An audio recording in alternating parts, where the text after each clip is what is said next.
How would you go about marketing your business?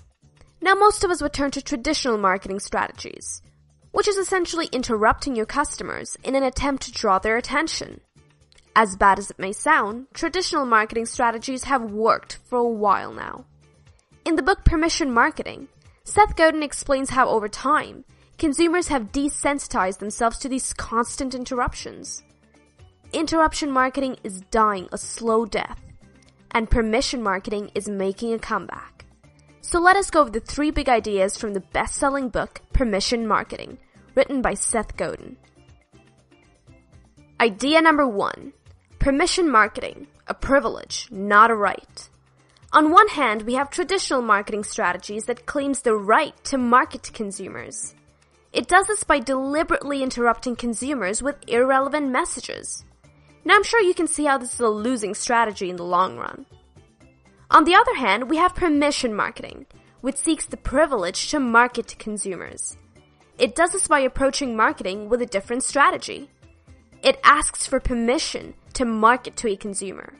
And once permission is received, the marketer treats it as a privilege. The permission is respected and only relevant messages will be received by the consumer. In the long run, permission marketing builds anticipation, while interruption marketing builds frustration. Idea number 2. Date your customer before the big proposal. Interruption marketing is like dressing up in a fancy suit, walking into a bar, and the first thing you say to a girl is, "Will you marry me?" If she says no, you simply move on to the next girl. Permission marketing, on the other hand, will dress up in that same fancy suit, walk into the bar, and would ask the girl if he could buy her a drink. If permission is received, he will then ask her out on a date. After fostering that relationship over time, he'll ultimately ask her hand in marriage. Which one do you think is likely to succeed? Interruption marketing follows the spray and pray methodology. Sure, you'll make some numbers, but at what cost? Permission marketing involves guiding consumers through various steps of the process with their express approval. Now that is likely to increase your chance of success dramatically. Idea number 3. With great permission comes great responsibility.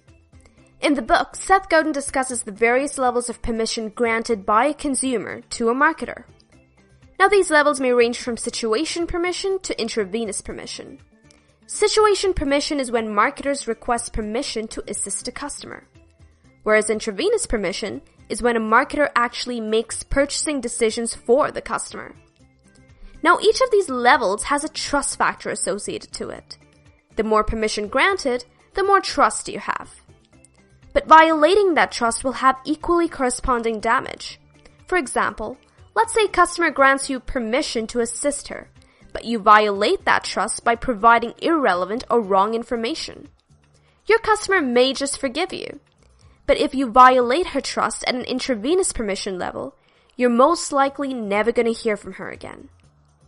So while engaging in permission marketing, it is important that you bear in mind the responsibility that comes with these various levels of trust. So there you have it, the 3 big ideas from the best-selling book, Permission Marketing. Remember, permission marketing is a process and requires time investment, but the returns are definitely worth it. When the messages received by your customers are anticipated, personal, and relevant, you're most likely to win a loyal and repeat customer. This video has been brought to you by Skip MBA. We're going to be doing more videos like this, so if you want to keep updated, don't forget to subscribe.